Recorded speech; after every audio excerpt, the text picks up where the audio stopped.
A few moments later. Assalamualaikum warahmatullahi wabarakatuh. Perkenalkan, nama saya Novita Safitri dari Prodi PBSI.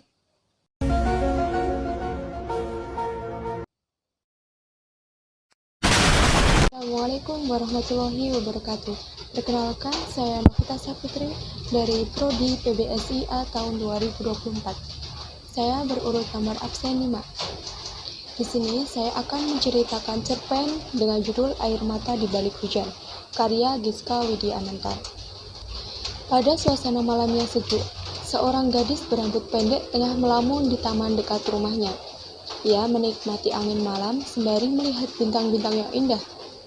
Angin malam itu begitu kencang membuat dirinya merasa kedinginan. Mungkin pertanda akan turun hujan, itu pikirnya. Ia melihat kantong plastik berisikan beberapa obat yang ia beli di apotek tadi. Seketika air matanya menetes secara tiba-tiba. Capek, harus kayak gini terus ya Allah. Pengen sehat lagi kayak dulu, pintanya dalam hati. Ia melihat jam tangannya telah menunjukkan pukul 19.25. Segera ia menghapus air mata dan pulang ke rumah. Kinara, panggil seorang parubaya yang merupakan ibu dari gadis bernama Kinara itu. Kinara yang baru saja ingin menaiki anak tangga seketika terkejut dengan teriakan ibunya. Ia pun langsung menghampiri ibunya. Bukan hal biasa bagi Kinara saat ibunya sendiri selalu menaikkan nada saat bicara dengan dirinya. Ada apa, Bu? Tanya Kinara. Ada apa? Dari mana kamu? Sudah larut malam baru pulang. Anak gadis kok pulang malam? Anak gadis macam apa itu? Tutur sang ibu. Tadi dari apotek beli obat, habis itu duduk di taman sebentar. Jawab Kinara dengan jujur. Beli obat itu terus alasan kamu. Setiap hari sakit, kapan sembuhnya sih? Nyusahin tahu nggak? Lama-lama duit habis cuma buat dibeli obat. Seru ibunya. Maaf Bu, ucapnya. Hanya kata maaf yang bisa ia ucapkan karena ibunya sendiri.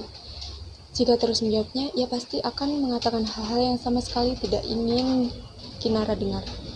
Kinara, di kamar dulu ya Bu, pamitnya sembari bicara menuju anak tangga. Namun, saat hendak menaiki anak tangga pertama, ibunya tiba-tiba memanggil. Kinara, bersihkan semua piring kotor itu dulu, baru kamar. Ujarnya dan harus pergi meninggalkan Kinara tanpa mendengar jawabannya terlebih dahulu. Kinara bergegas pergi ke dapur dan meletakkan obat-obat yang berdiri tadi di atas meja makan. Setelah beberapa menit, akhirnya ia telah menyelesaikan semua cucian piringnya. Ia pun menuju ke kamar. Sampai di kamar, ia langsung menjatuhkan badan kasur dan memejamkan matanya sejenak. Capek banget, keluhnya. Kinara melirik jam tangannya yang telah menunjukkan pukul 20.45. Tiba-tiba suara yang berasal dari perutnya berbunyi.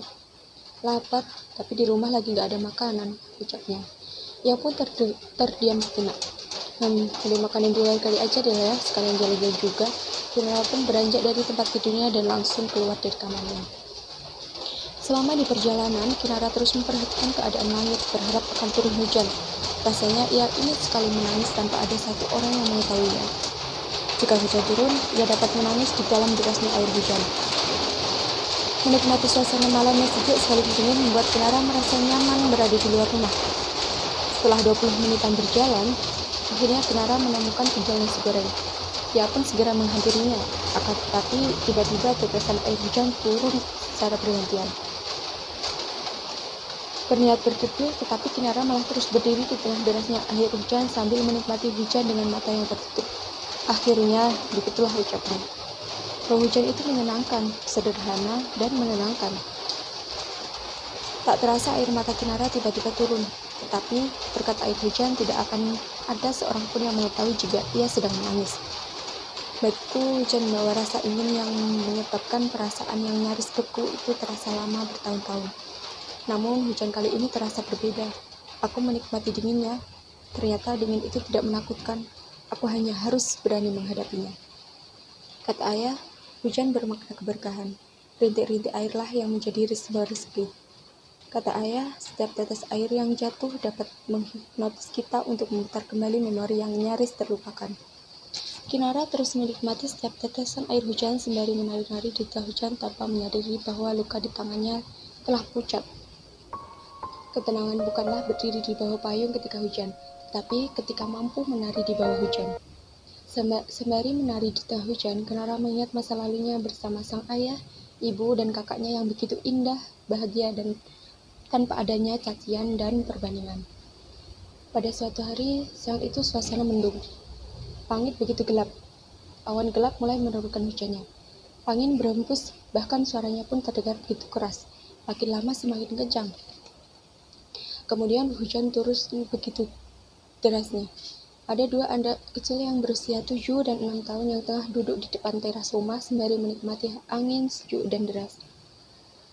Kemudian, ayah dari kedua gadis tersebut menghampiri mereka disusul dengan sang ibu. Ayah, mau mandi hujan boleh? Tanya anak kecil yang berumur 6 tahun yang bernama Kinara Cahaya. Gak usah sayang, nanti kamu sakit loh. Kan kamu baru sembuh, ucap ibunya sembari meletakkan minuman dan camilan yang ia bawa di atas meja. Tapi Nara pengen mandi hujan, Bu, ujar Kinara dengan muka melasnya. Iya, Bu, Caca juga pengen mandi hujan, tambah gadis kecil yang merupakan kakak dari Kinara, yang bernama Gracia Caca. Tapi saya belum sempat menyelesaikan ucapannya, ayah lebih dulu memotong ucapan anak gadis tersebut. Ya boleh, tapi mainnya di teras rumah aja ya, jangan sampai di jalan. Potong ayah Kinara dan Caca. Yeay, serius ya, tanya Kinara dengan Caca bersamaan. Ya sayang, jawab sang ayah sambil tersenyum. Asyik, ayo kita main hujan kak, ajak Kinara. Caca hanya tersembur sambil tersenyum sembari mengangguk. Ayah, gumam sang ibu. Gak apa-apa Bu, sekali biar mereka ngerasain serunya masa kecil mereka. Siapa tahu pas udah gede mereka gak bisa kayak gini lagi, ucap sang ayah memberi peringatan. Istrinya pun hanya bisa menghela napas. Melihat dua gadis kecil yang sedang bermain di tengah hujan membuat ayah dan ibu merasa bahagia karena dapat melihat mereka berdua tertawa. Ayah, ibu, ayo sini mandi hujan, seru tahu, pinta Kinara. Gak ibu gak mau, hati-hati mainnya jangan sampai jatuh ya, sahut sang ibu. Seru banget ya kak, ucap Kinara. Tak terasa 15 menit berlalu. Tetapi Kinara masih bertahan di dalam derasnya air hujan membuat wajahnya memucat. Akan tetapi dia tidak mempedulikan itu. Kinara menjatuhkan dirinya perlahan duduk di tengah jalan. Ia terus menangis berharap dapat mengulang kenangan-kenangan indah tersebut. Kinara kangen ayah. Semenjak ayah pergi ninggalin Kinara, ibu udah gak sayang lagi sama Kinara. Udah gak kayak dulu lagi ya. Ibu selalu nyakitin Kinara karena Kinara menjadi penyebab ayah meninggal. Kinara kangen ayah, ucap Kinara di tengah tangisnya. Titik hujan perlahan mulai reda. Kinara mulai berdiri sembari menghapus air matanya dan yang tercampur air hujan dan perlahan pulang ke rumah. Sampainya di rumah, Kinara langsung masuk kamarnya dan membersihkan diri agar tidak jatuh sakit. Setelah beberapa menit, ia menjatuhkan diri ke kasur mungil miliknya. Ia melihat pergelangan tangannya yang luka telah memucat akibat air hujan. Lalu ia mengambil buku diari miliknya yang disimpan di laci. Kinara membuka diari dan menuliskan perasaannya saat ini di lembar yang kosong. Hidup ini memang sulit, apalagi punya masalah besar, terutama masalah keluarga. Rasanya berat banget. Tapi kata ayah, kalau Allah ngasih kita cobaan, berarti Allah sayang sama kita. Allah mau kita kuat, kan malah rapuh. Kata ayah, kalau kita punya masalah, kita harus bisa menghadapi masalah itu dengan senyuman dan jangan putus semangat. Takdir Tuhan gak ada yang tahu. Mungkin hari ini aku merasa sedih, tapi Allah menjanjikan bahagia pada waktunya. Setelah selesai, Kinara langsung menutup diari dan meletakkannya kembali ke dalam laci. Hujan ialah tempat pelarian yang indah, tempat paling mudah untuk menyembuhkan perasaan yang mengguncang roh. Mungkin sekian. Wassalamualaikum warahmatullahi wabarakatuh.